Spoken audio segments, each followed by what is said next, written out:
Good morning, everyone. May 18th, 2020, starting week number 6 of Furloughed, day number 36, and today we're going to go back in time.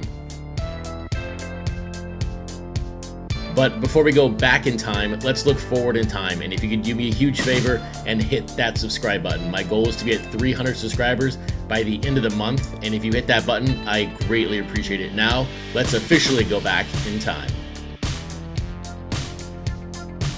So before we go way back in time, we're going to go back in time one day. So hopefully you had a great Sunday, a great weekend, and you're about to have a great week overall. Yesterday, I had the great opportunity to sit down and talk with Mike from Pact Hero. He invited me on the show to talk about one big topic, and we talked about a couple other topics throughout the conversation. So it was a great opportunity to sit down and talk with him. I've never been on his podcast before, so check him out. I think this episode is going to drop next Friday, so about 10, 11 days from now. So check that out. Very much in line with what I'm doing here as far as the time-wise. It was not a very long conversation, but it was some very meaningful topics in a short, sort of truncated conversation. So it also got me thinking, and one thing we talked about was, my collecting journey and where I'm at and how I got to where I'm at the moment. And while that was a short conversation, I figured I would go ahead and expand on this. And this could be a 2-part series. This could be a 3-part series. I'm thinking 2 right now, but we'll see how this episode goes as far as how much I can cover. But I kind of wanted to sort of talk through how I got to where I am today. Everybody knows why I'm here on day 36. That's no surprise. But how did I get here from the beginning? When did I pick up collecting? When did I go away from collecting? And where are the origins of really CRT sports cards? So let's look now, or let's look back at where I came from, and let's start back in 2007. We're actually going to step back one more year, 2006, before we get to 07, because this happened late in 2006. But late 2006, and really since 05, I had been running my own retail store for a company, and so I was on my own, didn't have really any responsibility. I had some disposable income at the time, but I had lost sort of focus. I hadn't collected sports cards in probably 8 to 10 years. I collected as a kid. My first set that I purchased was 91 Tops. I still have a 91 Top set from my parents. I don't know if it's the actual set or not. I know I purchased a couple over the years, so I can't prove it one way or the other, but it's cool to have a 91 Top set here in the closet to look at whenever I want to. But like I said, I had fallen out of collecting, but I had an employee on my staff who said he collected sports cards, and so that was a really good conversation to have with him, and I sort of looked at what he had, and he showed me, and it was a totally different game back in 06 versus what I was used to in the late 90s. And the product that he had was 2006 Bowman Draft. Now, back then it was called Bowman Draft Picks and Prospects, so it was BDPP. Now it's just Bowman Draft. Secondly, in 2006, you could buy Bowman Draft at retail. Now, I didn't know anything about hobby shops or where even one was at in Chattanooga, Tennessee, but I knew I could buy these cards at Target because that's where he said he bought his cards at Target through blaster boxes, $20 a piece. So I went down to Target and I just picked up, I think it was like 3 or 4 blasters. I don't recall how many I purchased, but as I was opening them, now keep in mind, in this day, in this time frame, when you had a top prospect in Bowman Draft, it sold for like $80, $100. If you had an auto that sold for over $20, that was a big pull. The today's times where you're selling base autos for $800, $900, that just was unheard of back then. A $20 auto was fantastic and was a top prospect in a sense. So I purchased 3 or 4 blasters, and when you think about how big pulls sort of define my collecting career or where I'm at with today with CRT sports cards, one of my first big pull after coming back from collecting was a base auto of Evan Longoria. Now this guy was on the box. This guy was the number 1 prospect to get, and I was through the roof happy. I couldn't believe that I had pulled the number 1 guy, the guy on the box in one of my first blasters, and so that got me on the first road of sports cards. The problem was that I didn't really have anyone to collect. I sold the card for $80, and I thought that was just a ton of money back then. $80 for a base auto for Evan Longoria. I thought that was just sort of quite incredible. But I kept buying more Bowman Draft, and I bought other products just to sort of feel myself out. I probably wasted so much money trying to figure out what to collect. And, now we're into 2007. There's more baseball products coming out. I don't really know much about Series 1 or anything else. I'm just buying stuff to buy stuff. But I just remember the feeling of pulling that Evan Longoria.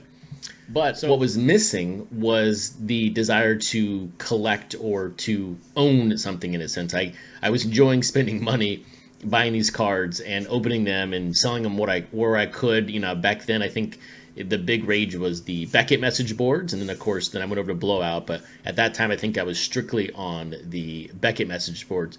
But then I found my first sort of purpose, my first true collection, and it was sort of in a different sport, and it surprised me, but it didn't surprise me at the same time. So in college, I played golf for UTEP, so Texas El Paso, and at the time, I was there from 2000 to 2003. There was a football player there by the name of Thomas Howard. He ended up getting drafted by the Raiders. Now, Thomas and I never knew each other. We knew each other in passing at study hall, say hello, cursory acknowledgement from another athlete to one. But he got picked up by the Raiders in the draft. And so I was like, oh, there it is. This is a guy that I sort of know secondhand, maybe third hand. Let's go after this guy. Let's start collecting. And this is where I went off the deep end in a sense. I spent basically all of my money on every single Thomas Howard card possible. So the best one was in 2006. This was a couple year journey.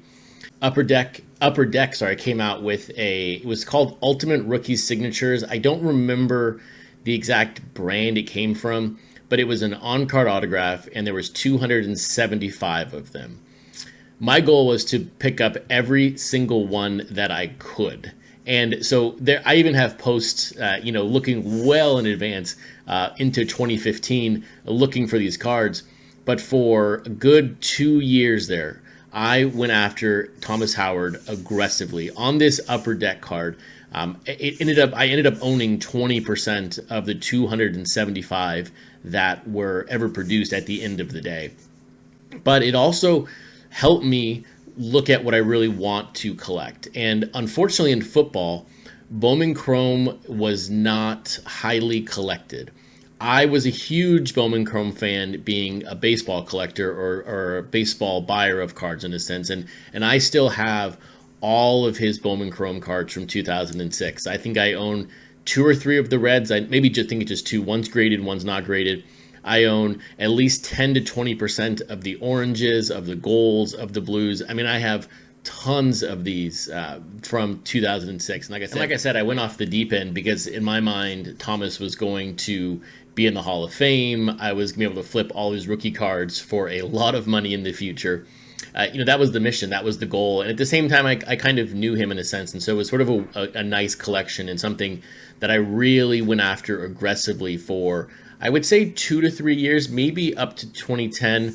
I did end up moving to Seattle in 2012, and so my collecting stopped for a couple of years as I adjusted to living up here and things like that. But for the very first part of my collecting career, sort of post-college, getting back into the hobby was spent as a football collector.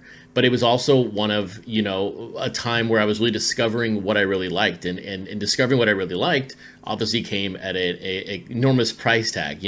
I realized I really enjoyed baseball cards. I really enjoyed the baseball environment more, but I didn't really have a focus, and I didn't really have anything to collect as a whole or single-handedly collect in a sense. So it was actually a great learning experience and something that I really look back on fondly. Like I said earlier, I have some of the cards.